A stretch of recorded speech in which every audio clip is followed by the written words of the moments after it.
हम आपको बताएंगे कि बुद्ध के नजरिए से हमारी जिंदगी की कीमत क्या है। हम में से बहुत से लोग अपनी जिंदगी की वैल्यू नहीं समझते और अपने जीवन को ऐसी चीजों में बर्बाद कर देते हैं जिनसे हमारा नुकसान ही होता है। कुछ लोग अपनी जिंदगी शराब के पीछे बर्बाद कर देते हैं, तो कुछ लड़कियों के चक्कर में और कुछ अपनी सारी जिंदगी पैसा पैसा करके बर्बाद कर देते हैं। आज की इस महात्मा बुद्ध के जरिए आप जानेंगे कि हमारी जिंदगी कितनी कीमती है और हमें अपनी इस कीमती जिंदगी को किस तरह जीना चाहिए। जिंदगी की कीमत क्या है? एक बार की बात है, गौतम बुद्ध अपने शिष्यों को जिंदगी से जुड़ी अच्छी बुरी चीजों का ज्ञान दे रहे थे। सभी शिष्य उनकी बातों को बहुत ध्यान से सुन रहे थे। उन सभी में एक शिष्य ऐसा था जिसे प्रश्न पूछने की बहुत आदत थी।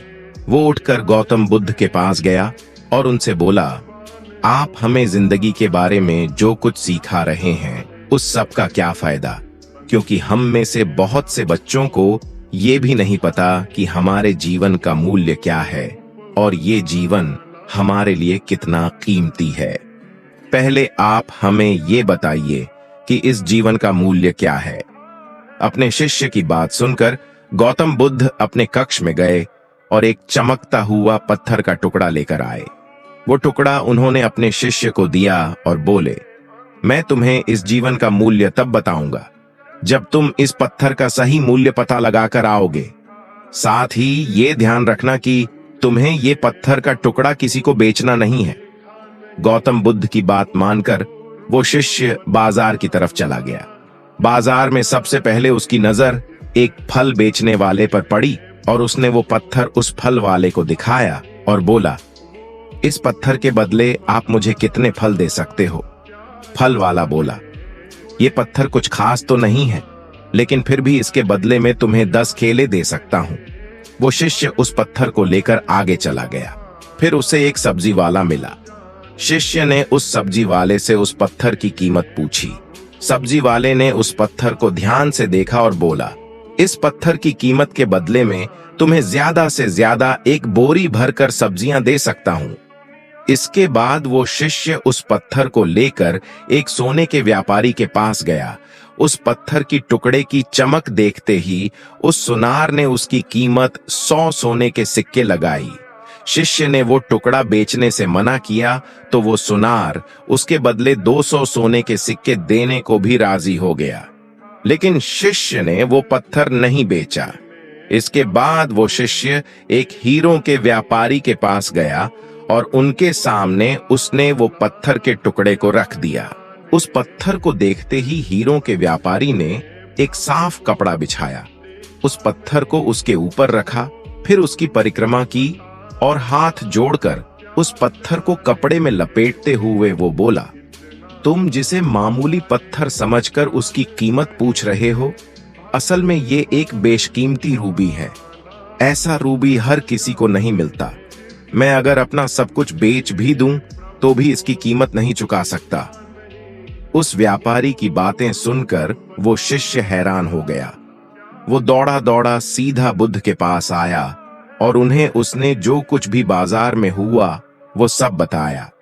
उसकी अचरज भरी बातें सुनकर गौतम बुद्ध बोले, तुम्हारे सवाल का जवाब इस रूबी की कीमत में ही छिपा है। हमारा जीवन भी एक रूबी है, रूबी की तरह ये भी बेशकीमती है, लेकिन हम इस बात को हमेशा नजरअंदाज करते हैं और अपने जीवन का मूल्य नहीं समझते। हम दूसरों को देखकर और उनके जैसा जीवन जीने की कोशिश में अपने जीवन की कीमत को कम कर देते हैं। हम ये सोचते हैं कि हमारी जिंदगी की कीमत वही है जो दूसरे हमें बताते हैं, लेकिन ये बात हमेशा ध्यान रखना कि सामने वाला अपनी हैसियत, बुद्धि और अपनी समझ के हिसाब से तुम्हारी कीमत लगाता है। सीख जो हमें गौतम बुद्ध की प्रेरणादायक कहानी से मिलती है, जिंदगी सिर्फ एक बार मिलती है, इसलिए इसको बर्बाद ना करें। अपनी जिंदगी को उतना ही कीमती समझें जितना कीमती आप अपने बैंक में रखें रुपयों को समझते हैं। आज के समय में लोग अपनी जिंदगी से ज्यादा कीमती प्यार, पैसों और दिखावे से भरी चीजों को समझते हैं। प्यार के चक्कर में लोग सुसाइड कर लेते हैं, पैसों के चक्कर में ऐसा काम करने लग जाते हैं जिससे उनकी जिंदगी बर्बाद हो जाती है, नाम कमाने के चक्कर में उल्टे सीधे काम करने लग जाते हैं। हमेशा याद रखें कि दिखावा करना जरूरी नहीं है। प्यार दोबारा मिल सकता है, पैसा फिर कमाया जा सकता है, लेकिन जिंदगी को फिर से पाया नहीं जा सकता। इसलिए अपनी इस बेशकीमती जिंदगी को अच्छे से जिएं, हर पल का आनंद लें। कभी ये ना सोचें कि आप इस दुनिया में किसी काम के नहीं हैं, न कभी ये सोचें कि आपकी जिंदगी व्यर्थ है। आपके होने या ना होने से कुछ फर्क नहीं पड़ता। जब भी ऐसे नेगेटिव विचार आपके मन में आए तो खुद को बस ये याद दिलाएं कि जीवन एक रूबी है और ये बेशकीमती है।